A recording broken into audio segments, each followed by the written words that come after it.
Hope you're all well. Welcome to another session of Client Operating Systems. Should we be experiencing any issues with sound, please give me a heads up on the chat space there, and then we can adjust accordingly. So in our previous sessions there, I think we've just been looking at your Windows 10 operating system from a holistic point of view, really, just looking at the different features associated with this particular type of OS, also looking at some of the underlying concepts that obviously enable us to literally get the best experience as far as your particular install there is concerned. I think one of the last sections we were looking at is the performance tuning as well as the in-tune configuration as far as the actual Windows 10 install. What we want to concentrate on as far as today's session is concerned is looking at the client Hyper-V setup that is obviously associated with this particular operating system. Now, you'll discover that obviously most of the content, again, like I've been mentioning across the lectures that we've had, is the fact that you've got your most of the content rather that is distinctively applicable as far as your computer architecture module there is concerned. The only distinctive difference to a certain extent naturally is just the massive concentration on a specific or particular operating system. So when it comes to your assessments, I think I've mentioned this before, that you've got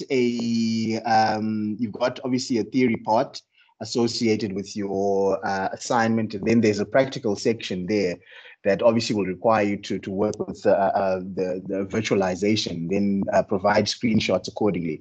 So I think since we've got time as far as this particular session there is concerned, I think after we discuss what's happening with the whole concept of client Hyper-V, understanding exactly what's happening with the hypervisors and so on, then we can, I think in our second session, try and look at the assignment at large, so that at least we can get that cracking. And if there are any particular issues that any of you will experience, then naturally you can always pop me a mail, and then we can assist ourselves accordingly using the appropriate channels in that regard.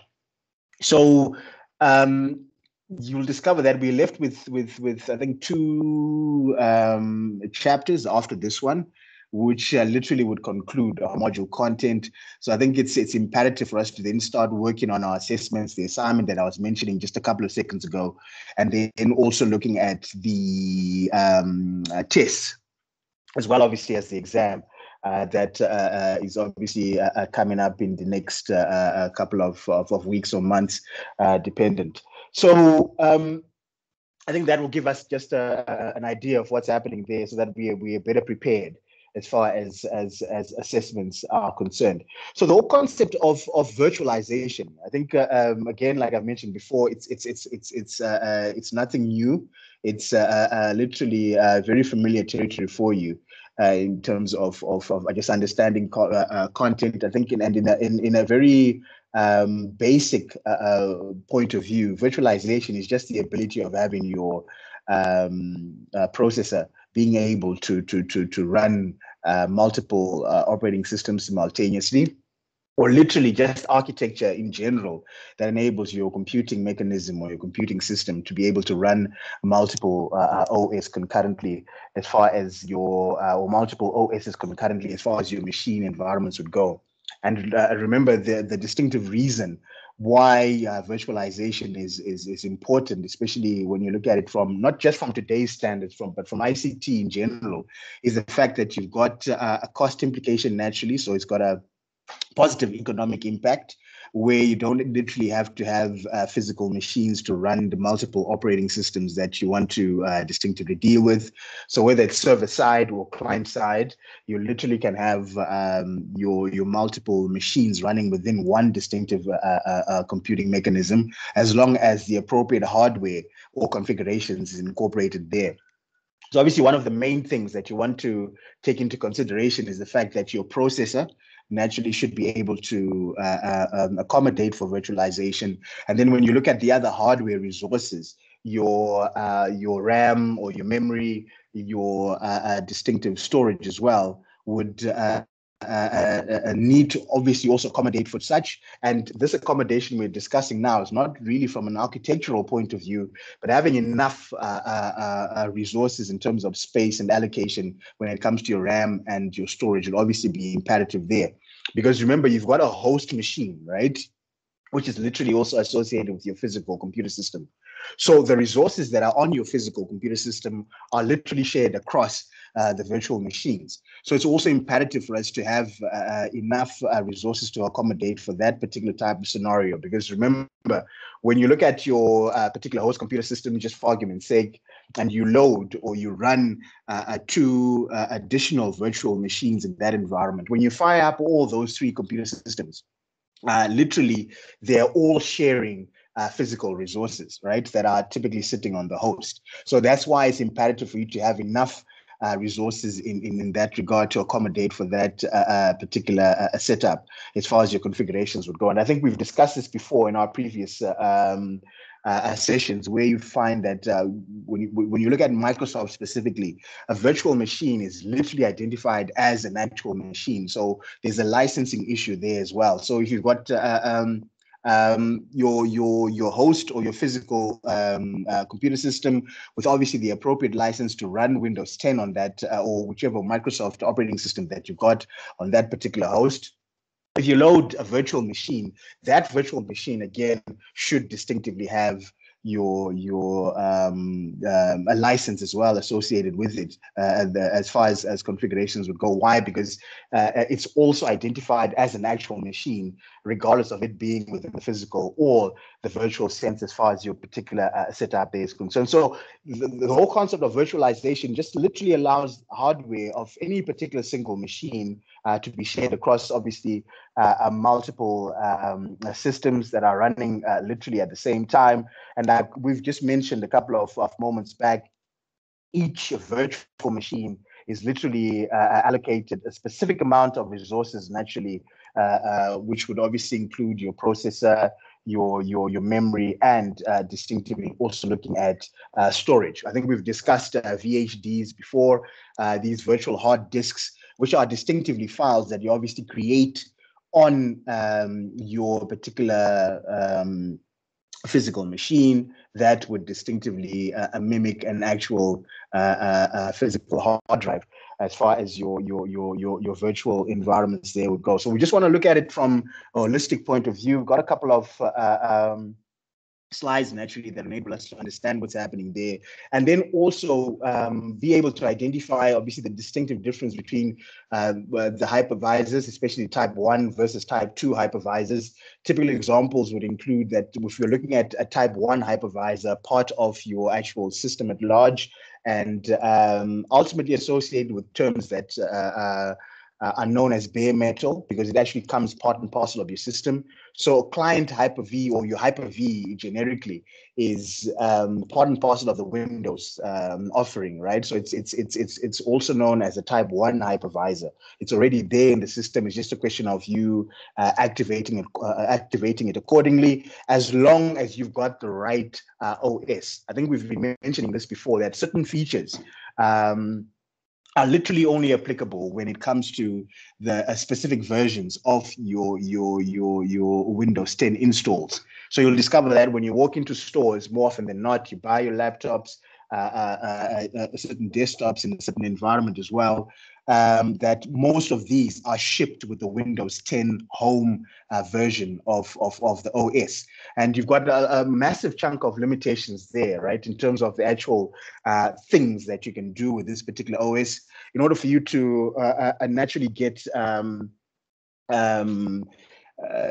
better functionality, or the better user experience. Maybe if you look at it from a different point of view, is you now upgrading that particular version to Pro, Enterprise, or Education, because you've got a myriad of features and options that are associated with those particular versions that obviously, like we mentioned a couple of seconds ago, would enable you to experience that particular operating system to literally the best of its capabilities, if you want to look at it from a different point of view. So Hyper-V that virtualization platform applicable when you're working with pro and enterprise and education.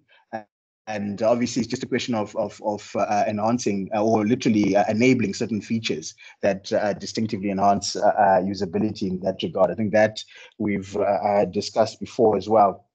So there's also another hypervisor that is a type 2 hypervisor. Now, this is literally works within the software environment, if you look at it from a different point of view. And arguably, even if you want to look at using different terms, this would be third-party type of virtualization softwares like your VirtualBox, which now can be installed on any particular operating system. So regardless of you using Windows 10 Pro or Windows 10 Home or Mac or Linux, you can install this particular type of hypervisor and then be able to load or access or literally configure your machines within that environment. So they literally offer one and the same, right? The only difference is interfacing and obviously the underlying architecture, if you want to look at it from a different point of view in terms of one being bare metal and the other one obviously being something that you're working within the software environment. But ultimately, it's exactly one and the same thing. What you can configure and set up in a Hyper-V environment is exactly the same thing that you can configure and set up in your VirtualBox setup. So it's just a question of choices, literally. So if you find yourselves in a scenario where you're sitting with the home edition, and obviously you do not want to go through the economic impact on actually of having to upgrade it to Pro and so on, you still can use your VirtualBox environment. So when it comes to your assignment, if you look at the document, which we'll discuss, obviously, like I mentioned before, a little later on, they specifically mentioned there that you're looking at Hyper-V configuration and obviously looking at setting up, I think, your 2 client machines and so on.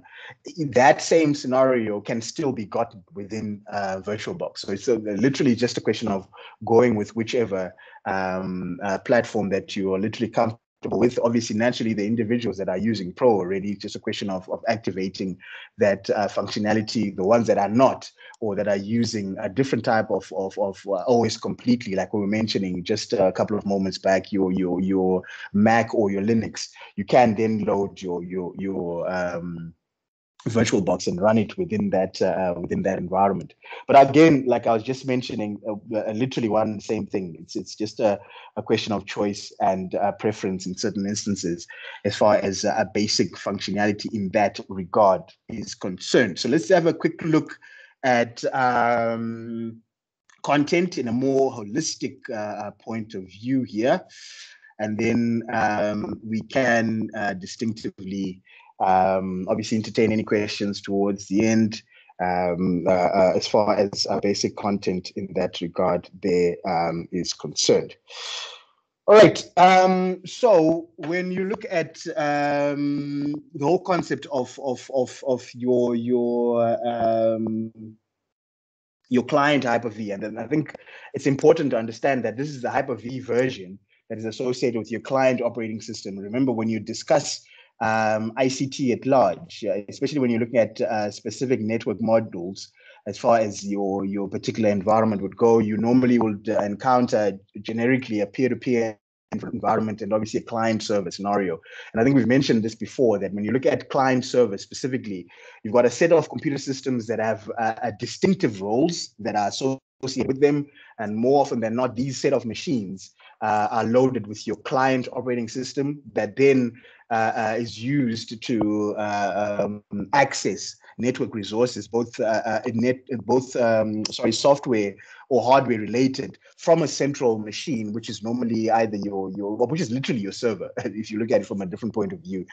And that particular server is responsible for ensuring that specific services are literally provided for in any particular network environment in which that particular server exists. So remember, you can discuss email services, you can talk about print services, you can talk about application services, you can talk about authentication services as just some distinctive examples that you have in that environment.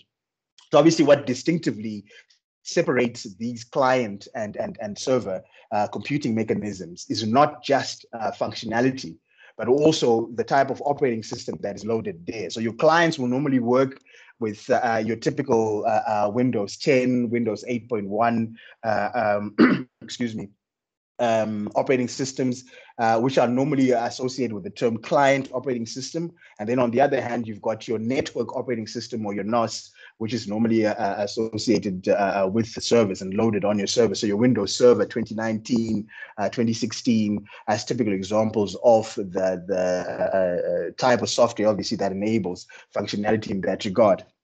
So as far as this particular section goes, it's just understanding what's happening with your Hyper-V. I think we've touched on that right at the beginning there. Just looking at what's happening with your virtual machines, or configuring that virtual memory that we've talked about before.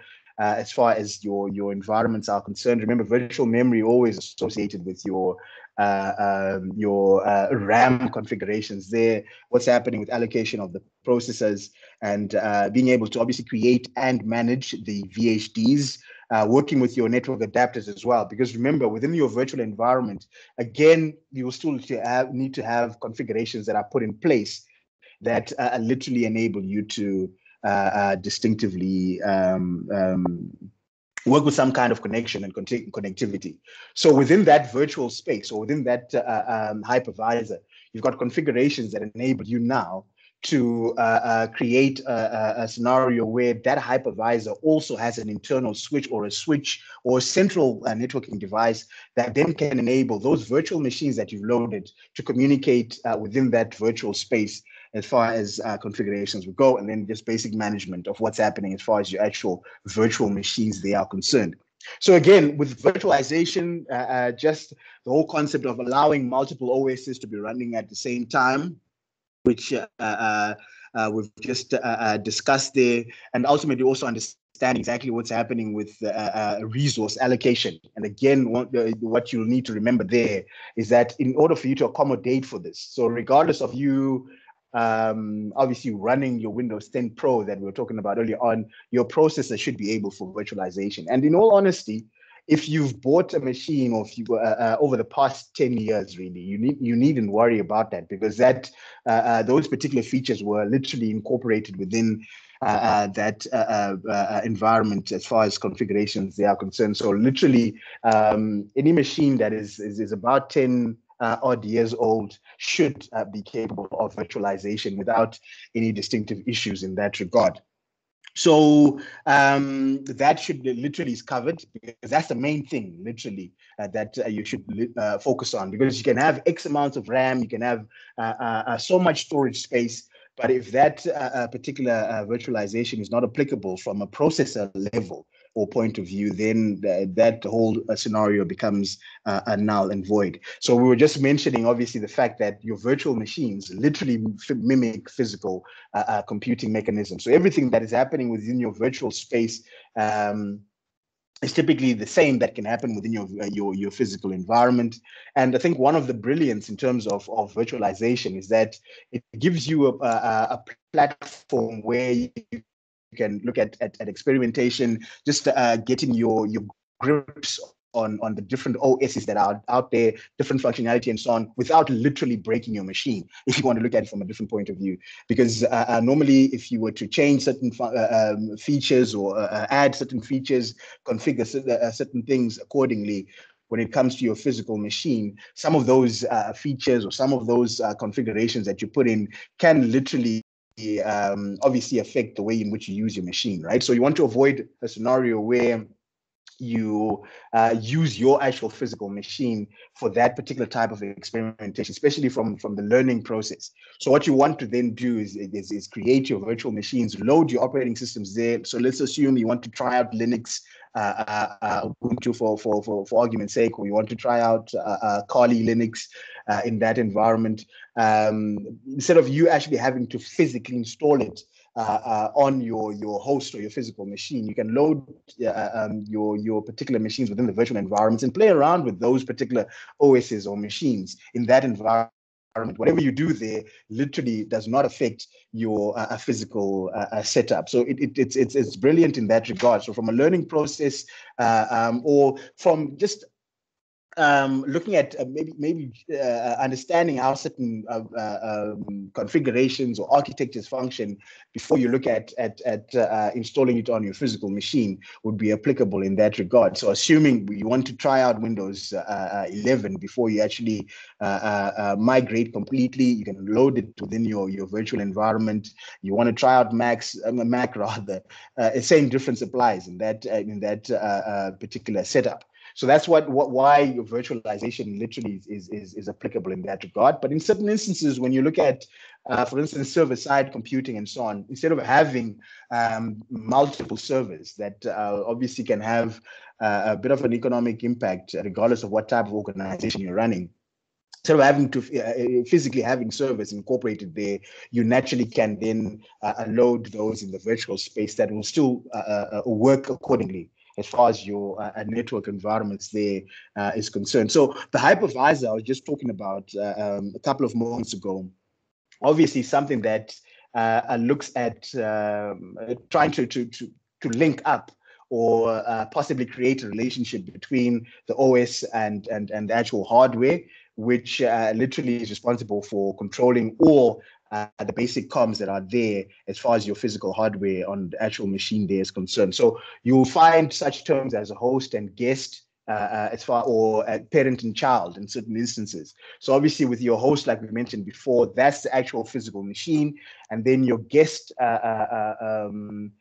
machines are the virtual machines that you're loading within your particular setup. So you've got the parent partition, which is now looking at the actual physical space associated with your distinctive computing mechanisms. And then obviously you've got the child partitions that are there that will obviously associate with the actual virtual environment in that regard. So it's imperative for you to understand that particular type of terminology to obviously get a more holistic understanding of what virtualization is all about in that regard. So if you look at the actual architecture at large, this is what we're discussing from a generic perspective. So we've got a Windows 10 parent partition there, which obviously is the one that is representing the client OS we were talking about earlier on. You've got generically your drivers, you've got your management tools that are incorporated there. And obviously, these drivers are associated with functionality of several hardware components within your environment. And then you now have, in this particular example, the two child partitions that are there that would then mimic your virtual machines with an OS of your particular choice. In that particular instance, whether, like we were mentioning earlier on, whether you're going to be running a Mac operating system or Linux operating system or another a version of Windows there, either client or server side. Is what is being represented by the term operating system under the first child partition, which is exactly the same associated with the second child partition as far as your setup would go. So that hypervisor now would enable the relationship or connection between the OSs at large, both virtual and physical, and the actual hardware. So the hardware, as you can see, is associated with all those particular machines. That's the reason why we were mentioning right at the beginning there that these resources are shared. So normally, if you don't have the appropriate resources or enough resources, if you look at it from a different point of view, then it becomes very difficult for you to run the virtualized environment because you don't have enough to literally run your machines at large. I think when it comes to your assessment as well, like we were mentioning, I think in previous sessions there, that when it comes to RAM, you'd want to be sitting with at least 8 gigs of RAM, because if we look at this particular example, just for argument's sake, that you actually have on screen, whether you're looking at it from a network architecture point of view or a CNOS point of view, right? When it comes to your assessments, we've got the parent partition there is your host machine, right? And then obviously you've got the two machines that are running. So if you're looking at network architecture, that means that you've got your physical, and then you've got your client and your server, right, which would work within the virtual environment. And then if you're looking at CNOS as an assessment, you've got your client there, you've got your physical machine, which is the parent partition, and then the two client computer systems that you need to load within your virtual environment. So regardless of you using Hyper-V or VirtualBox, same difference still applies. So if you're sitting with 8 gigs of RAM, that means that if you're spreading that RAM across, if you're firing up all machines, literally you're sitting with a scenario where you've got about 4 gigs associated with your actual host, right? And then 2 gigs apiece for the virtual machine. So that's 2 gigs for one of the clients, and then another 2 gigs for the other client. When you fire up all those machines, means the entirety of your 8 gigs of RAM is literally allocated and used.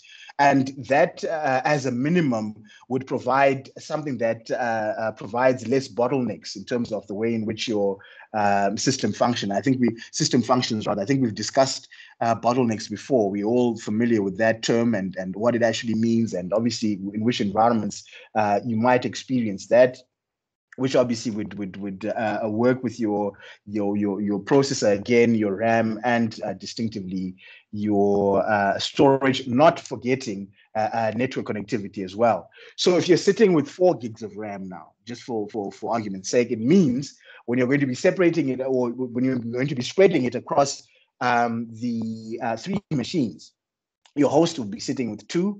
Your virtual machines will obviously be sitting with 1 gig apiece, and that is not literally enough RAM for your environments to function. Fair and fine, your machine boots, fair and fine, you'll still be able to run these concurrently, but your machines would be, or your environment would be ridiculously slow, and sometimes can be quite a cumbersome process. And in certain instances also, you might find that your machines, especially within the virtual environment, would end up crashing because there's not enough resources to spread across in that setup. So you'd want to at least sit with about 8 gigs of RAM as a minimum, as far as your machines would go. And then obviously when it comes to the actual hard drive space, regardless of you using traditional or SSD, you would then want to sit with at least I think you should have about 100 gigs of free space there to accommodate for both virtual machines in your distinctive environment, as far as configurations would go. So the hardware that you find is spread across, and obviously the hypervisor as well spread across, because that's the one that is providing for that relationship between your setup at large. And then obviously when you look at what we were mentioning earlier on in terms of why virtualization is imperative in terms of understanding and configuration and implementation, is obviously looking at what it offers in terms of your ICT environments, right? So one of the things we're mentioning is obviously to test out different OSs at large. You can also discuss the whole concept of apps. And if most of you are obviously going to be jumping into application development, you also might want to use virtualization to test these apps. So for instance, if you want to develop something that would run across your Windows, that runs across your Linux and your Mac, for argument's sake, in physical term, or in physical instance, it means that you need to have these 3 machines at least that are there with operating systems installed that you then need to be testing across. So even if you look at it from a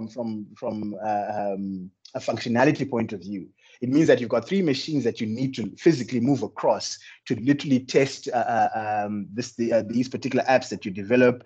And sometimes that could be non-efficient, right?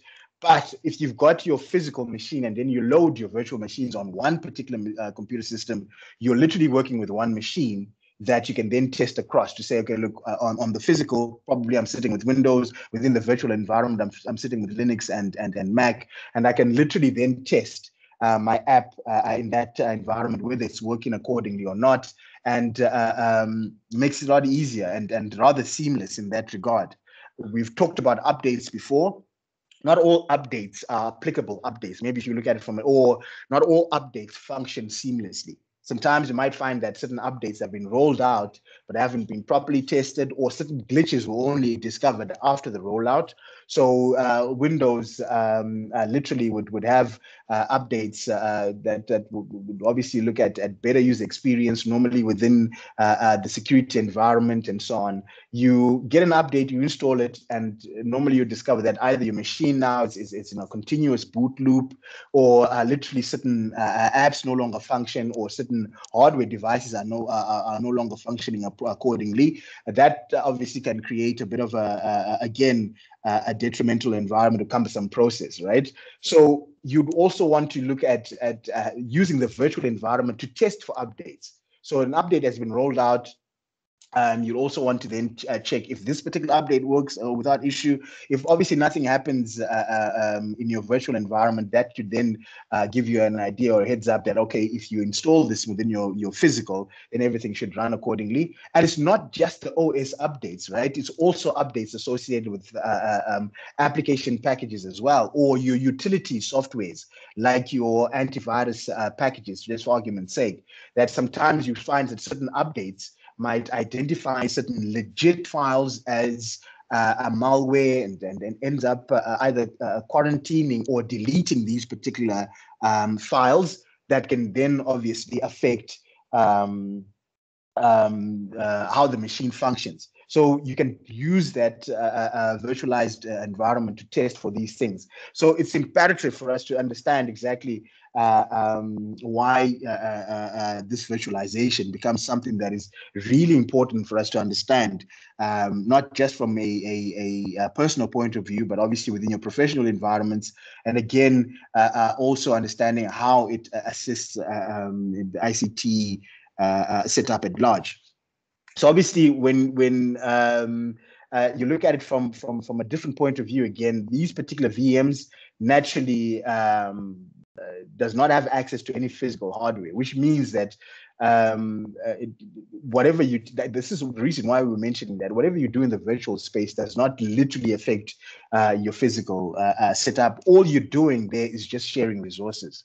So if you load or update a driver, for instance, or any particular piece of software within your virtual setup, it doesn't affect your physical or your host machine. And obviously, when you look at it from a different point of view, there, your VMs are working with virtualized hardware configurations there. Right? So, for instance, the hard disk associated with or the storage platform associated with the virtual machine is an actual file that is known as your either image, your virtual image there, or your particular virtual hard disk. But this is not an actual physical disk that you're looking at. It's space on the physical disk that you're discussing here. And that particular space is associated with an actual file. And that particular file literally mimics a physical hard drive within your virtual environment there.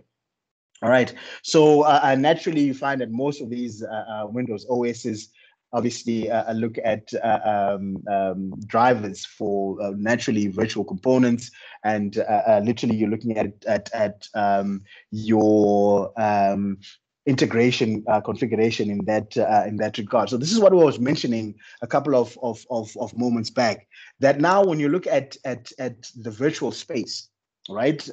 Update, testing, software testing, deployment of software in specific environments, especially within the network setup, basic demonstrations, right? In terms of the operating system at large, or the computer systems at large, if you look at it from a different point of view, it can be used for training purposes. Also, looking at the whole concept of app compatibility. And then, like we mentioned right at the beginning, they're just running alternate operating systems to avoid having to reboot and then log into separate partitions and so on. Because remember, if you look at it from a physical point of view, right, you've got, for instance, your partitions. And then you've got your volumes. The volume is normally associated with the Windows proprietary architecture. But if you look at it from a basic point of view, a partition is literally an electronic subdivision of a drive, right?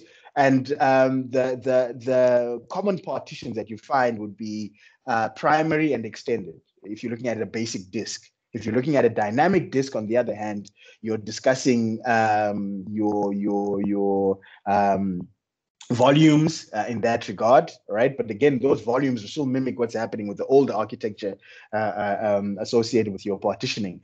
So just looking at that, your partitions, electronic subdivisions, and you've got primary and extended. And the primary partition is normally the partition that has your operating system, or it's a bootable partition. So whenever you switch on your computer system, you're dealing with partitions or basic disks. The partition you're booting from is the primary partition. That's where the operating system resides, right? So if you want to load, so typically you've got a maximum of about 4 partitions, primary partitions that you can have on a particular machine in a physical sense. So what this means is on each of those 4 partitions, you literally can load multiple operating systems. So you can have Windows 10 on one partition, you can literally have Windows 8.1 on another. You can have Mac on one. You can also have maybe Ubuntu running on another one, right? But you can't load these or run them simultaneously or concurrently.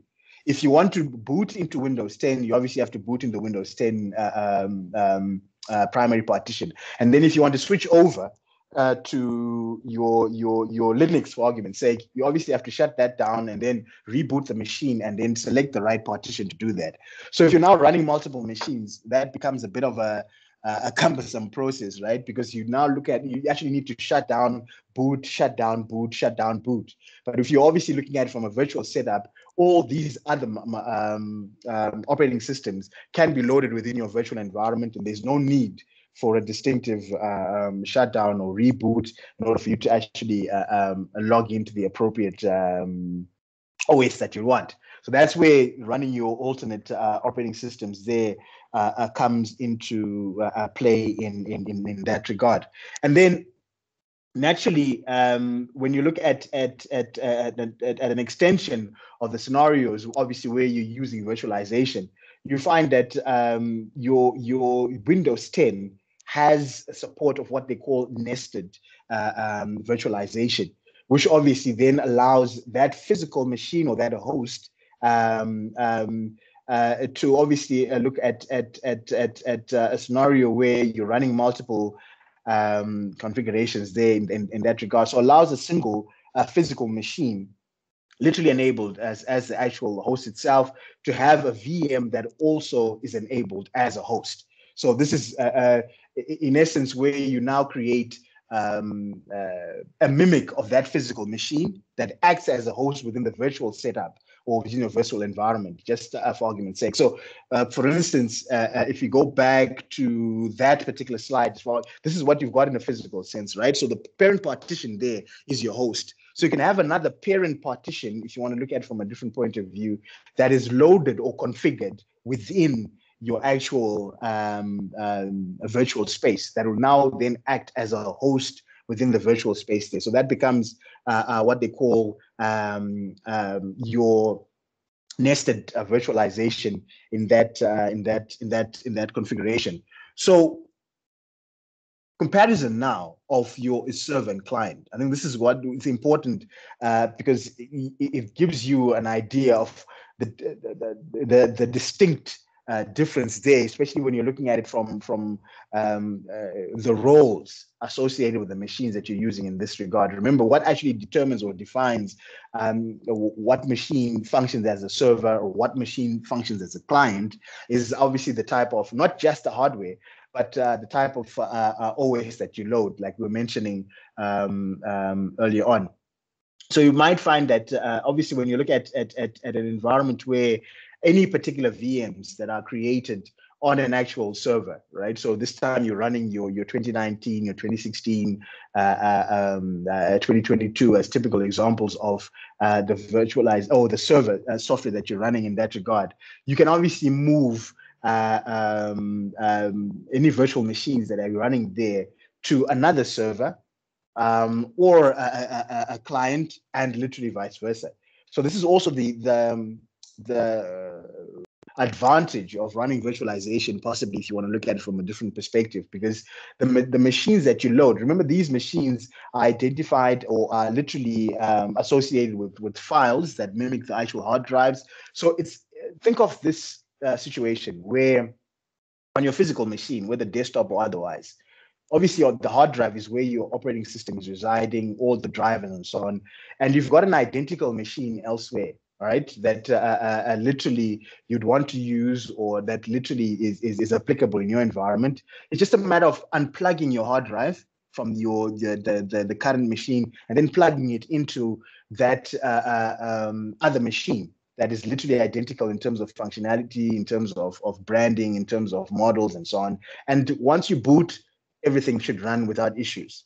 So it's exactly the same concept if you're looking at it from your virtual environment, that all the virtual machines that you create or you set up in your either server or client configurations can literally be moved to another host. Because all you need there is obviously have the enough resources associated there, enough configuration architectures, especially when you're looking at your processor. Right, like we were mentioning earlier on, if your processor is capable of virtualization, you've got enough RAM on the other machine, you've got enough physical space there in terms of storage, then it's just a question of moving, copying and pasting, or literally moving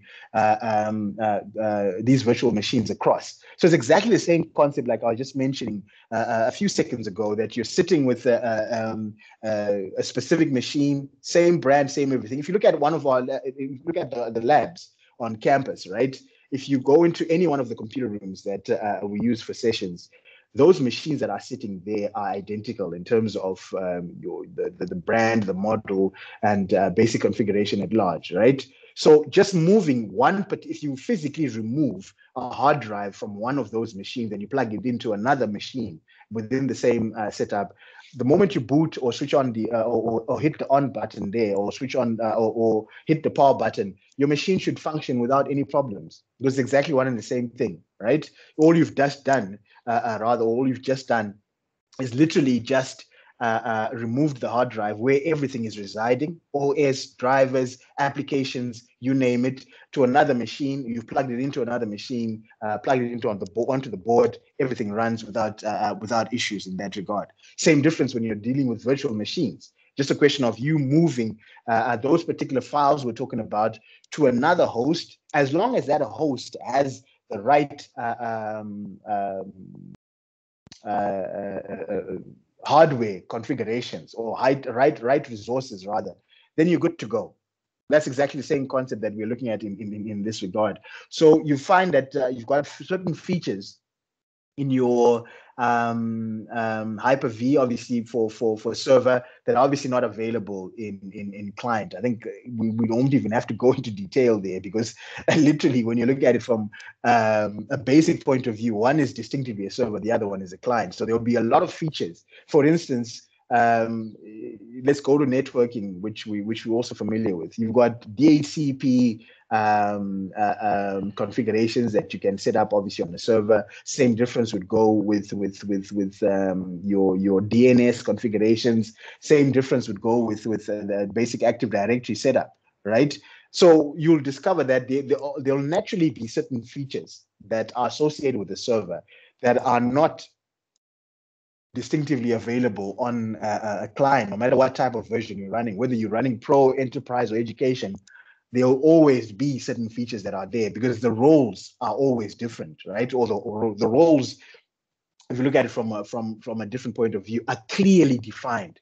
So you always have one that is applicable for server-side computing, then one that is responsible for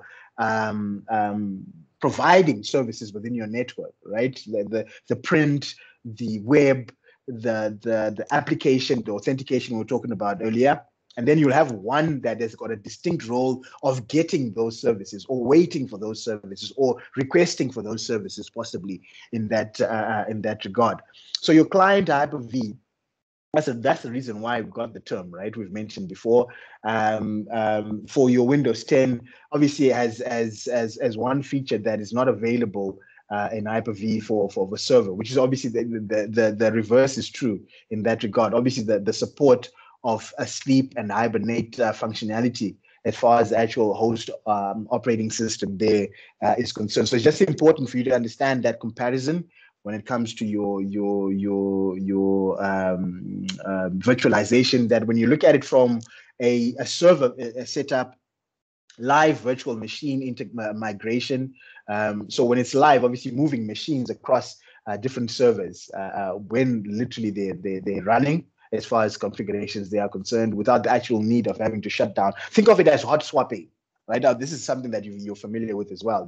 The ability of you having to either remove or plug in a specific storage component without the need of having to restart the machine. Literally the same thing if you're looking at it from live virtual machine migration, that a machine that is currently running can literally be moved to another server without any particular issues there. And then you also have Hyper-V Replica as well incorporated in that regard. So what that one does is literally obviously enables, it literally replicates virtual machines between two Hyper-V hosts for redundancy purposes. So obviously if one particular machine within the virtual setup malfunctions or give you issues or problems, you can always have a fallback as far as an identical machine in that instance. So these particular features obviously not applicable when it comes to client Hyper-V, but then on the other hand, if you look at, or on the flip side,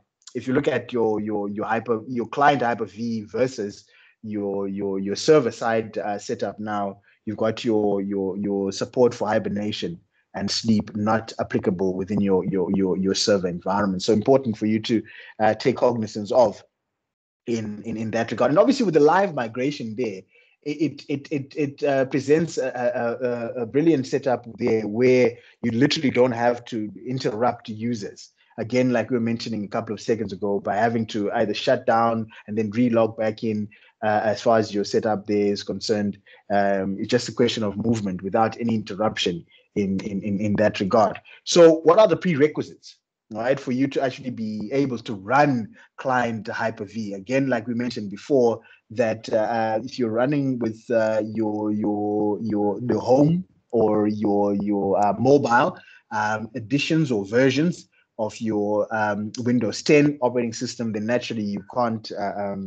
You don't have access to that because it's literally not included, right? And it's not also supported for 32-bit environments. I think this is also imperative for us to remember. I think this is, again, familiar territory for you, the distinct difference between 32-bit and 64-bit. This is just the width or the size of your address bus that would obviously then determine accessible or addressable RAM or memory, right? So the larger the size or the wider the address bus, literally the more RAM that you can access or the more memory that is accessible. The more memory you've got, ultimately, the faster your machine becomes. I mean, just looking at it from that particular point of view, where you can now run or load multiple applications or multiple processes, both front end and back end, and simultaneously at the same time, because there's enough space for that, right? But obviously it's an argument you can have for days there, and then in mentioning that, but you also have to have the appropriate processor, but you also have to have an upgrade from traditional hard drive to SSD in order for your machine to be a bit snappy as far as functionality would go. So with this setup, what you're now discussing is the addressable RAM, right? So the 4 gigs versus the 16 exabytes on paper, as far as setup would go. But ultimately, if you want to just look at it from a very basic perspective, the moment you just want to use more than 4 gigs of RAM, then naturally your default go-to there is obviously going to be a 64-bit. So if you're running a 32-bit version, even of Pro, which is a rarity really, if you're looking at it from a different point of view, inclusive of enterprise, then you also cannot access and work with your client Hyper-V there. And then obviously the further requirements or additional requirements that you're looking at there is, like we mentioned before, processor support for your VM extensions, virtualized firmware as far as configurations will go. So normally what you'll discover is these features can be turned on using the Windows turn on and turn off features, right? If you go to your control panel and you access the programs applet or programs and features applet, normally once you've accessed that, you will then find the turn on or turn off Windows features. And naturally, if you're using your Windows 10 Pro, like we were mentioning, or Enterprise, you can then activate this. The same difference with education. It's just a question of turning it on and off, right? But the other thing that you also need to realize is that in certain instances, you now need to actually log on to your BIOS or boot into your BIOS and then activate virtualization within that environment. So regardless of whichever machine that you're using, remember you've got a BIOS key or a setup key that you're supposed to be hitting or pressing on the keyboard as your machine boots to obviously access that environment. You remember your BIOS also associated with your firmware, and naturally in that environment there, you can activate. Normally you find these particular features under advanced or security settings as far as your particular BIOS configurations would go, and then you can literally enable virtualization, even if you, regardless of whichever processor that you're using, whether it's Intel or AMD, same difference would apply. So this is where that virtualization enabled firmware comes into play there. That penultimate sub bullet point that you find on screen currently, and then naturally hardware enforced DEP. Remember, we mentioned data execution prevention before. That particular mechanism put in place to try and avoid certain programs executing in your memory configurations directly, because most of these could be malware that can obviously affect how the machine functions at large. So just a protection mechanism that is there that literally encrypts configurations to try and avoid any particular discrepancies that can take place. And then normally you find that this obviously works hand in hand with your trusted platform module as well, or TPM. So it's just a way of avoiding a scenario where certain apps or certain programs execute within your RAM environments there to avoid discrepancies at large. And then obviously the first one there would be your second level address translation as far as your basic configurations there is concerned, which is a basic techno there, obviously supported by most of the recent processors, like I was mentioning earlier on, inclusive of for instance, your Core i3 from the Intel contributions there, as far as configurations would go. So Core i3, Core i5,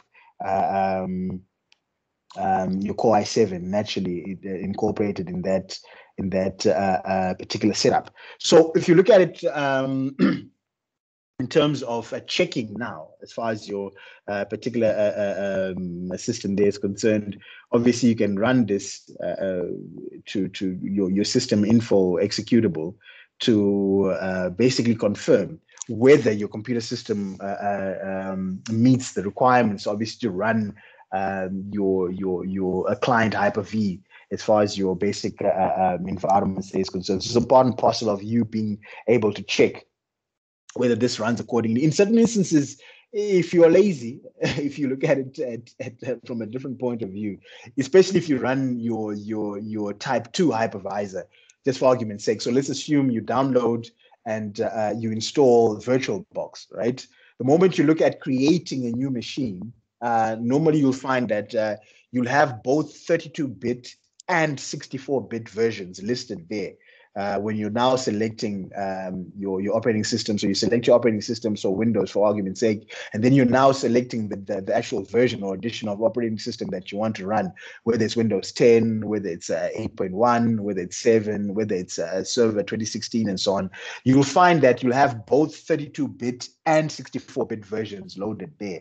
The moment you only find 32-bit as the only option, that's automatically an indication that either virtualization is not activated on your system, or your computer system cannot accommodate for virtualization in that regard. So this is also another way you can check, right, in terms of your basic configuration in that regard. But otherwise, running your system info executable there is something that you can literally check for as far as your particular setup there is concerned. So this literally should be able to be run obviously within your CLI or using the run applet as far as your machine there is concerned. And then naturally, when you're looking at installation now, of your client Hyper-V in terms of activating it as far as your system would go. You can obviously use the GUI setup, which is that turning on and off of Windows features that we were mentioning earlier on through the control panel setup. And then you can run that within your CLI environments, which is associated with your Windows PowerShell there. Or ultimately, you can also even look at it from your DISM as far as your particular configurations there would go. So these are the different ways in which you can activate or distinctively install your particular Hyper-V setup as far as your, machines there at large are concerned, right? And then obviously you will need to be running as an admin on all of these particular environments. I think we've talked about your user account control configurations before, that normally if you're running it in different setups or environments there, you will still be asked to literally incorporate your admin usernames and passwords in order for you to then run that accordingly, because this is obviously another intricate part as far as your particular systems would go. Obviously, after installation, in order for everything to work accordingly or to be registered, possibly if you look at it from a different point of view, it's then imperative for you to reboot your computer system to be able to then access content accordingly in that regard there. So when you look at a typical example, I think we've seen this before with your programs and features in our previous sessions there, especially when we're looking at the whole concept of your control panel and the settings app associated with your Windows 10 installs and environments. This is obviously what we're looking at in terms of enabling Hyper-V configurations in your particular setup there. So it's just a question of turning these particular features on and off. And if you discover that you're still having issues in that regard, then naturally your BIOS setup there needs to be configured accordingly in order for you to obviously naturally accommodate for virtualization in that particular instance. So when you're looking at the whole concept of your virtual machines, I think this is what we've discussed before as well, that obviously your processor applicable in that regard. Remember, you've got your multi-core processing, right? And you can then specify or dedicate specific cores to a specific machine. So how many CPUs you want running your virtual machines can literally be dictated when you're setting up your virtual machines, both within a type 1 hypervisor, which is the client Hyper-V we're looking at now, and a type 2 hypervisor, which is the VirtualBox as an alternative. Same difference would go with memory in terms of allocation. In that regard, I think we've looked at that as an example when we're looking at the graphic of your parent partition, child partition, the actual hypervisor and the hardware in that regard. So you're literally just sharing resources across the machines, which would include the host, which is your physical, and obviously the guests, which literally would be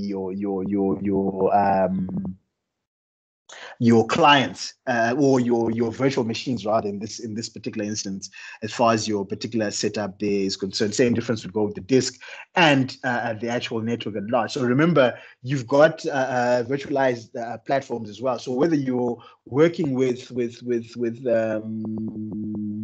your Hyper-V or your VirtualBox, you still also have virtualized network adapters that will obviously enable functionality of the network environment within those virtualized spaces as well, as far as your particular setup there is concerned. So you'll find that their virtual machines literally don't have the need to be connected, but obviously if you want them to connect to the same network or a private network, you've got settings that can be configured in that regard. So you'll normally find that on your network settings on your host machine rather, it will also identify that there are virtual network adapters that have been incorporated here as far as your particular setup there is concerned. I think we can also have a quick look at that there in a second or so. Possibly let's quickly look at that now for you to just have an idea of what it is that I'm mentioning in this regard. So let's see if I can quickly share my screen here. And then, so where are we? All right, so I've got my screen shared rather. Got a bit tongue-tied there, naturally. So if you look at if you go to a control panel, so maybe let's quickly go to the control panel again. But again, like I said before, this is something that you are familiar with already. So you should be sorted in that regard. So remember, if you open up your control panel and you're literally have changed the viewing from large to small icons, you should be able to find your programs and features there, right, as an applet. And remember, if you're not too certain, we've mentioned this a couple of times before now, just hover your mouse pointer on top of any one of those icons. You'll have the short description of what that does on your particular system, right? So if you go programs and features, literally, this is what I was just talking about a couple of seconds ago, which is turning on or off your specific Windows features in that regard, right? So just clicking on that enables you to access what it is that you want to turn on or off as far as your particular setups there is concerned. And then ultimately, so obviously that's within your Hyper-V GUI environment. And then with the virtualized setup I was talking about earlier on, I think if we see if we can move this up a bit. So let's use our network. So I'm just going to open my settings here, and then we'll look at the Ethernet section there just for illustrative purposes. And then here, we can look at, let's see if we've got our adapter options that we can literally work with here. So as you can see, I've got a VirtualBox loaded on this machine. So it's literally one and the same. So we've got your generic Ethernet that is there, that is not plugged in. Naturally, I don't have a physical cable that is plugged into my physical network interface card. But within the virtual environment, as you can see, I've got a VirtualBox host-only Ethernet adapter there. So this is a typical example of the actual adapter or NIC associated with our virtual machines within that particular environment. And then same difference here, I've got the second host-only adapter that is there. Both of these are enabled within the virtual environment as far as your particular setup there is concerned. So ultimately, if I was to quickly open, I think it's one and the same, really, if I was to show this from a VirtualBox environment. So this is exactly what we were just mentioning before we switched over. So if you look at, let me close that. If I open up my VirtualBox there, pretty much same content there, hoping that it opens sometime this year. So you've got that. The only one particular machine is loaded there. Remember, with your VirtualBox setup, you're clicking on New and specifying your particular setup there accordingly. So from a network point of view, right? If I go to my settings, or maybe if you look at both the allocation of your memory as well as your CPU settings there. So if you click on your settings for that specific machine there, you've got your system that would determine allocation of RAM and so on, always make sure that you don't go beyond the actual green part there. Otherwise, you've got system instability that can be quite detrimental in terms of functionality. Same difference would go with the processor. You've got 4 CPUs there. Again, ensure that you don't go beyond the green part. So this is when you're allocating configurations in that regard. But what I wanted to check, what I wanted you to see rather, from a network point of view there, is that with your host adapter, remember, this is what is acting or mimicking the actual switch we were talking about earlier on, that then enables connectivity of the multiple machines in your environment to literally be able to communicate accordingly. You've got your network address translation here, and then you've got internal network, which then obviously enables me, in this instance, if I was to load more than one machine in my particular setup, to have these machines obviously be able to communicate without any distinctive issues, especially as long as I've got the right IP configuration there. But from a physical point of view, or from a virtual point of view, rather, or should I say from a physical that is linked directly to virtual, what internal network does is just literally create an internal switch that enables connectivity of devices in that environment. And that internal switch mimics an actual physical switch, where you've got a physical machine with a cable running from its NIC plugged in directly to a physical switch that has another cable as well running from it, connecting to another computer system at large in that regard. So all you're doing is creating or mimicking that particular setup within your virtual space in that regard, as far as your generic configurations there are concerned. So if you go back to our content here, we were busy looking at your components, as well as what these particular components do for us. So let's go back to sharing this content. So from current slide.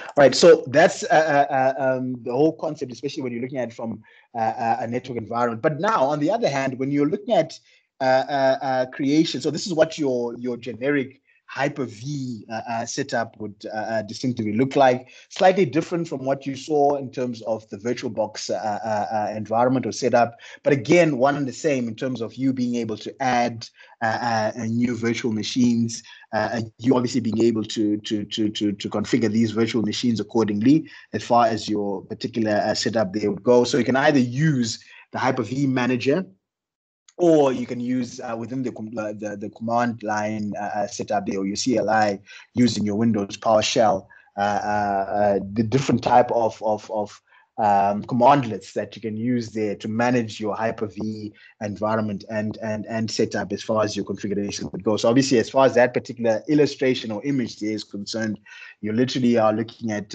one particular virtual machine that has been loaded and currently running. And it shows you uptime in terms of how long that particular virtual machine has been running as far as your particular setup or environment there is concerned, right? And then if you want to look at it from a different point of view as well, the switches we were talking about earlier on, which obviously enable your network environment there in that regard. So this would obviously enable the machines that you load to communicate, to be able to send files across should need be, or to be able to share resources, whichever way you want to look at it, whether it's client and server, or whether it's two distinctive machines running on the same platform, or whether you're recreating a peer-to-peer network environment. Obviously, you need to have configuration put in place that literally mimics that physical scenario I was mentioning just a couple of seconds ago, to obviously enable communication to take place without any distinctive issues at large in that regard. So ultimately, you've got basic connectivity that is obviously provided for by these virtual switches. So virtual switches literally mimic physical switch, right, which is your central networking, one of the most common central networking devices that are out there. And obviously, when you're looking at external network, one of the most commonly used network types when you're looking at it from your configurations at large in that regard.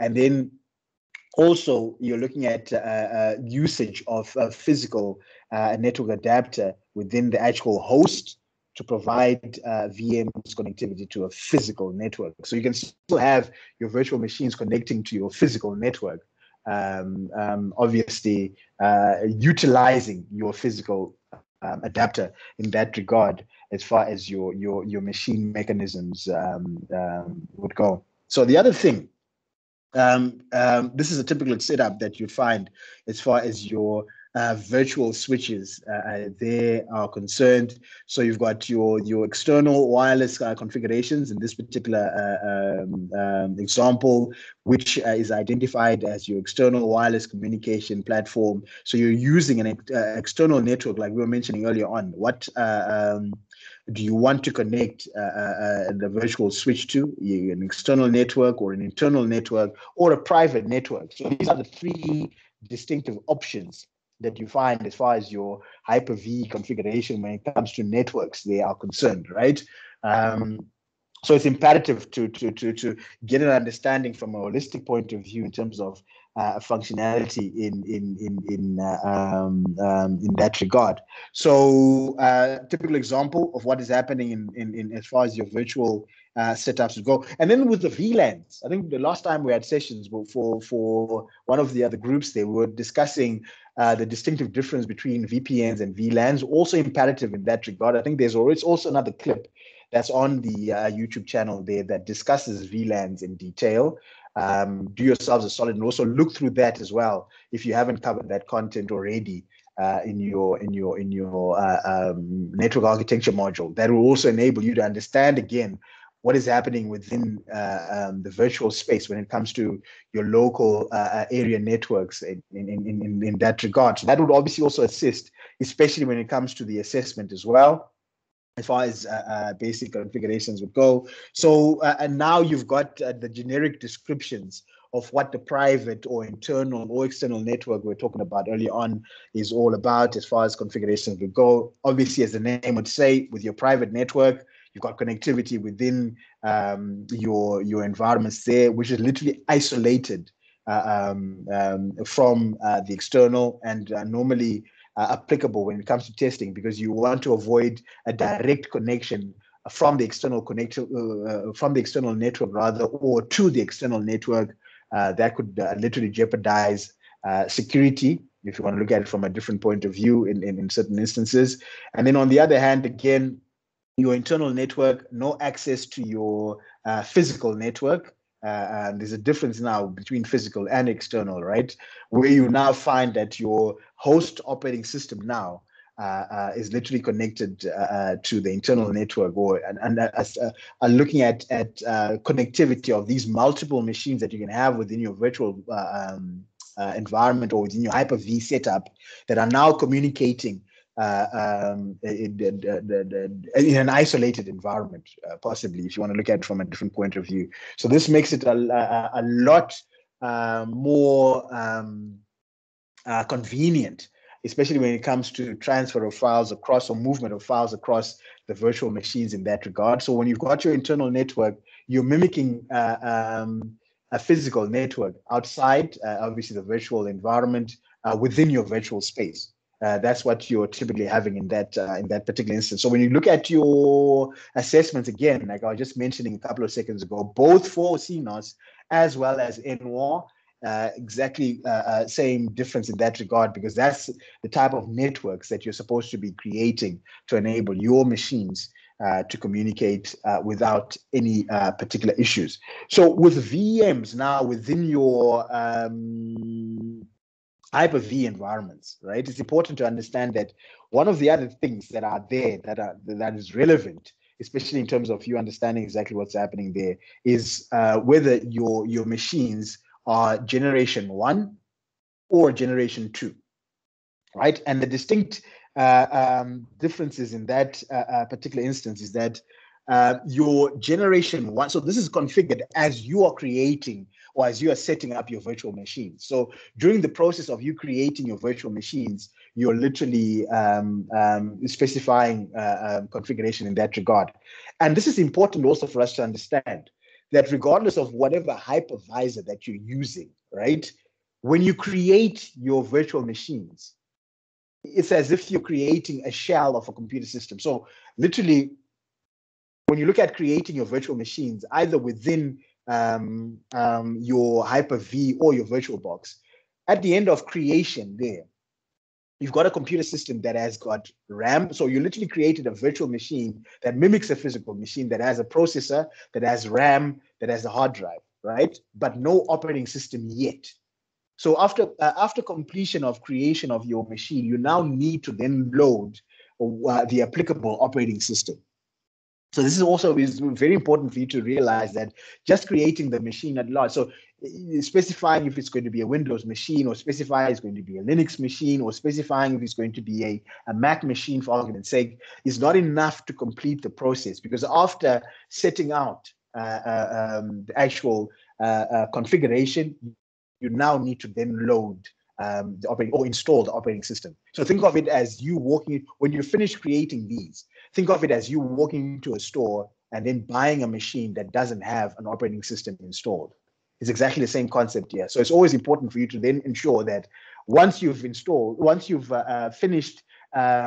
creating or setting up, you then need to load or install your operating system. And normally these particular OSs are in ISO format or in image format, as opposed to you running an actual executable that you do on a physical machine. Remember, if you were given a physical machine to install an operating system right now, you're literally working with an executable .exe or the setup.exe file. But then when you're working on it within your virtual space, that installation or that particular operating system is in an image format or is in an ISO format, and that's what you're using for installation. So the distinctive difference between generation 1 and generation 2 when it comes to your virtual machines within your Hyper-V is that your generation 1 obviously supports both 32-bit and 64-bit OSs, and obviously it literally provides virtual hardware which has been available in all the other previous versions of your Hyper-V. So I think the main takeout here is that generation 1 supports both 32-bit and 64-bit versions, and also deals with an older type of BIOS, if you want to look at it from a different point of view, right?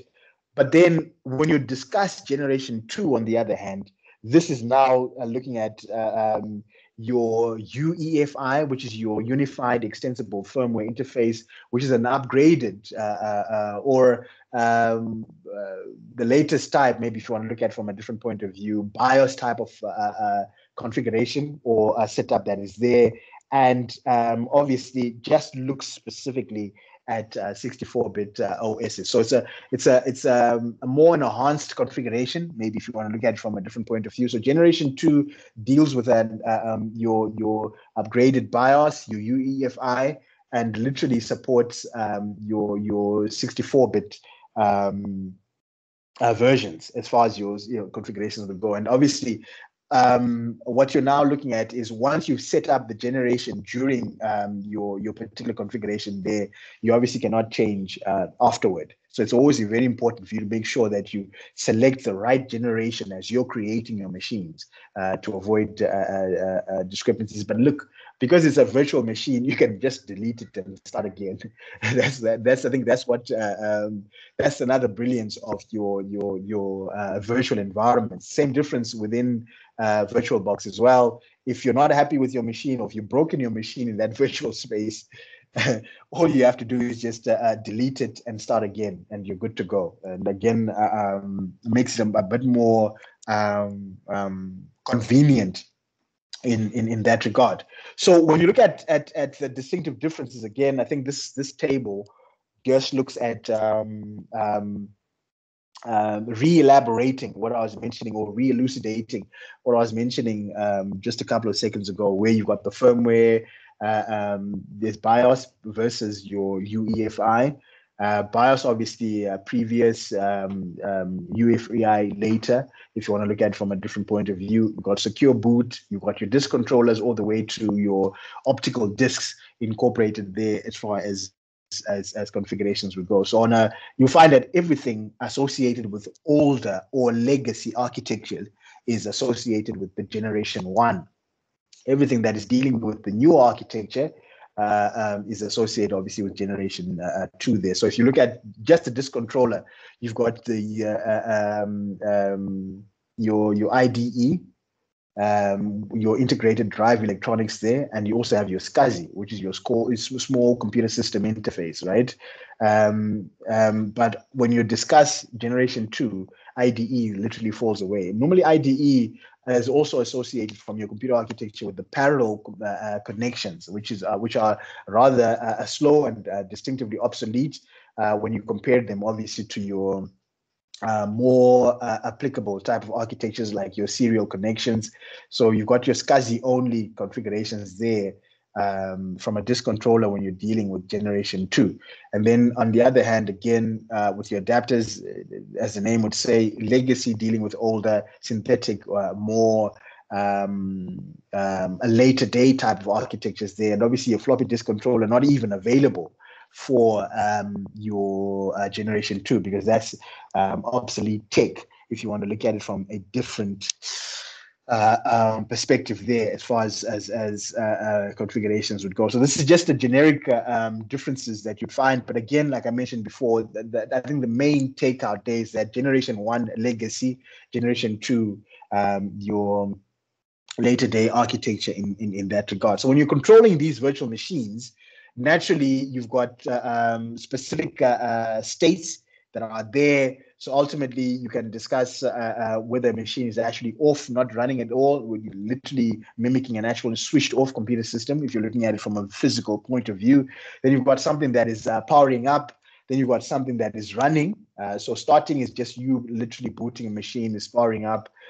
When it's running, it's currently fully booted and functioning. You can literally look at pausing your machine state or saving the actual state that your machine is currently running at in that particular setup. So your virtual, your Hyper-V manager per se looks at virtual connection utilities, then obviously enable you to actually view the currently running or view your machines, regardless of whatever state they're in, and also look at basic interaction in that regard. So again, this particular image that you find typically looks at a machine that is running within your virtual environment, Hyper-V specifically, again, similar to your VirtualBox setups there. Again, like I said before, the only difference is, for lack of a better expression, underlying architecture really, but it's one and the same as far as particular configurations there is concerned. So you can always look at setting up your resources again, like we mentioned before. So your memories, your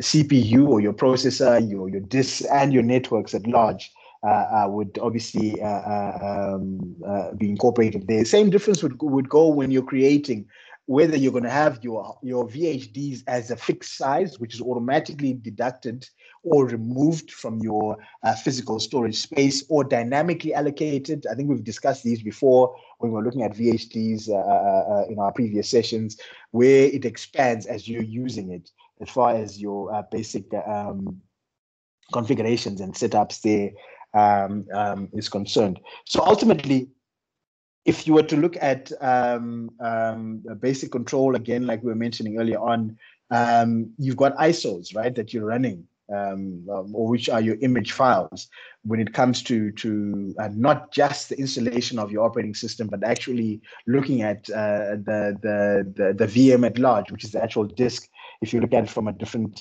perspective as far as your configurations there are concerned. So you obviously can create, just like you can do with restore points in your physical environment, you can also create checkpoints, right? And always go back to previously incorporated checkpoints or states where your machine was running accordingly, or where you believe that you had optimal performance, just for argument's sake, as far as your machines there is concerned. So these checkpoints literally are the same as your restore points. Normally within your physical environment, you discover that you've updated a driver, or you've installed certain apps, and or your particular machine has been affected by malware.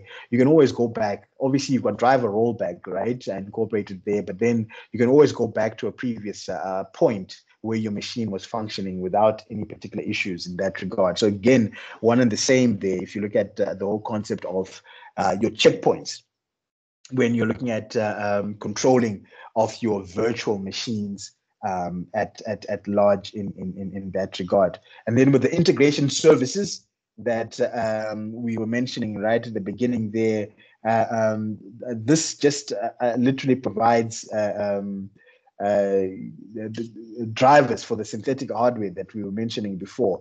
And you've got specific services also that are associated with the whole concept of integration. And ultimately, the OSs that you find that are supported in that regard would be all the way back to Windows Vista, Service Pack 2.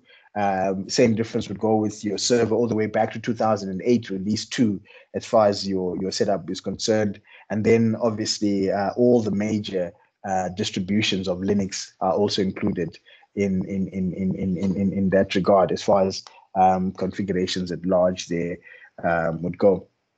So important for you to take cognizance of in terms of configuration, as far as specific setup there is concerned. And then again, like I was mentioning earlier on, you can look at allocation of the processors, allocation of your physical and virtual memory setups, allocation of disk configurations in your particular environment as well, as far as your generic setup at large there is concerned. So ultimately, that's also something that I think we can preserve for research purposes as well, as far as your particular content at large there is concerned. Ultimately, with your if you extend the whole concept of your integration services there, naturally just looking at data exchange, guest service interfaces, all the way down to your volume shadow copy requester, as typical examples of some of the integration services that are applicable as far as your installs there would distinctively go, as far as your setups are concerned. So I think it's imperative, I think, for you to look at it from a more research point of view, especially when you're discussing the whole concept of the allocation of processes and so on, like I was mentioning earlier on. And then should you get any particular issues in that particular instance, then we can discuss those accordingly at a later stage there. So yeah, so I think that's pretty much that. So this is what I was just talking about in terms of the different types of integration services that you'll find as far as your particular environments they are concerned, your data exchange service all the way down to your volume shadow copy requester there, as typical examples of the way in which architectures are integrated in your particular instance. Obviously, the other section that, like I mentioned before, that you want to now look at is how you obviously allocate the appropriate processes for your machines. How you'd obviously, it's exactly the same concept that you'd find also with VirtualBox, right? Where you allocate how much RAM your actual host is going to have, how much RAM the actual virtual machine is going to be running. And you can also then dictate how much of the virtual memory now that you obviously experience within the physical space that can be applicable in that regard. Same difference would be for the actual disks at large. Remember, you've got VHD, you've got VHDX, and then you also have VHD set there as far as your configurations would go. and we've mentioned this before, right? That your VHD literally looks at support of disks that are up to about 2 terabytes as far as size would go. And then VHDX now, which is literally a newer version associated with configuration that supports about 64 terabytes of storage space in that regard. So I think that should do that for us there as far as content and access is concerned. Like I said before, I looked through that particular chapter again, chapter 12, with the specific focus on allocation of resources and with a specific focus as well on the review questions that are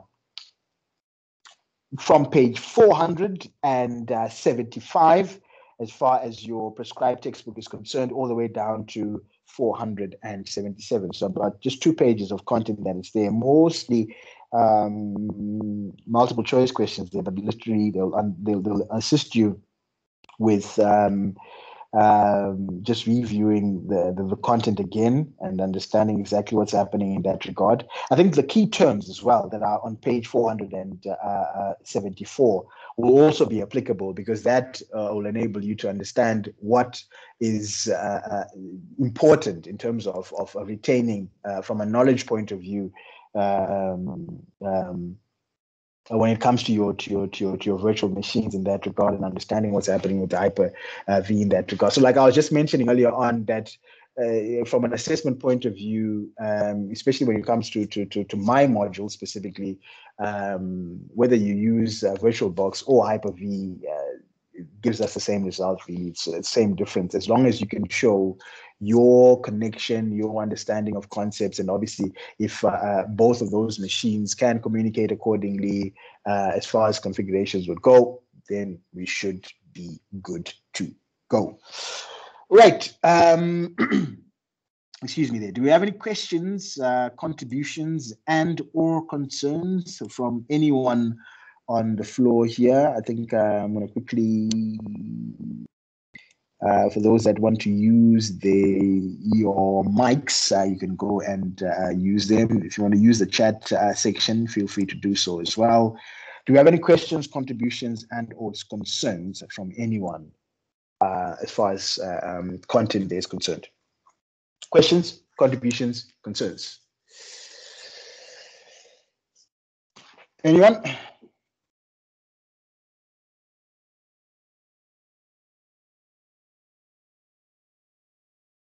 Okay, looks like nothing's coming through there, so I'm assuming that we're all sorted. You can always pop me a mail should you then discover later on that there's some concepts you still need revisited or elucidated. Works for me. And then we are in for another 2 hours, if I'm not mistaken. I think our session should end at 12, right? So I think maybe we can take a bit of a break there, and then come back and possibly have a quick discussion on what's happening with your assignment, right? So obviously we've already covered enough content for both assignment and test. Like I said before, with this conclusion of this chapter, naturally, we're left with 2 more chapters to conclude the module content. So I think we need to start concentrating, like I was mentioning earlier on with the assessments there, to make sure that we are all on the same page. Right, so shall we say 10:15 to reconvene again? I think we've been sitting in this session for a while now. So I think it's just before 2:45. Should we say 10:15 there for our next session? Are we good with that? Yes or no?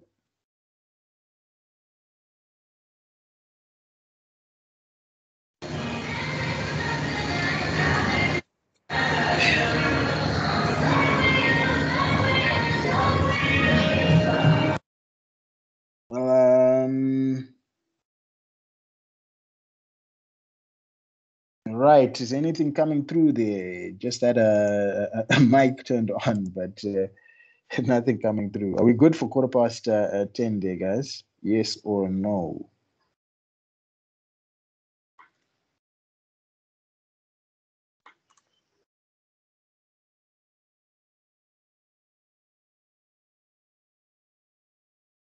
What do I have? Nothing coming through. Okay, so there's some question here. Let me just check here.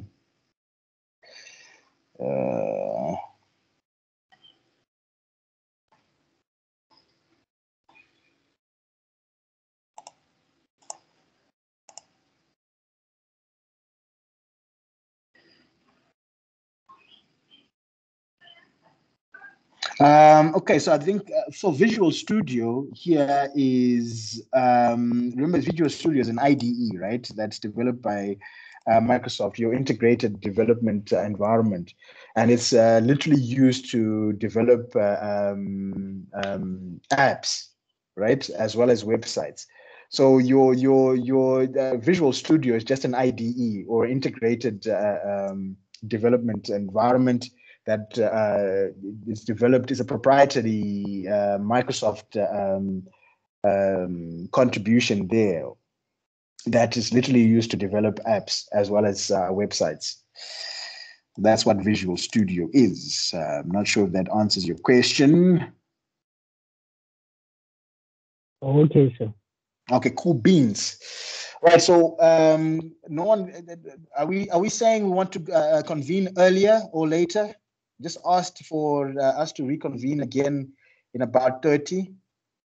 Is this because I didn't get any response? Okay, so Keegan. Okay, cool. So let's do 10:15 then, and then we'll convene for the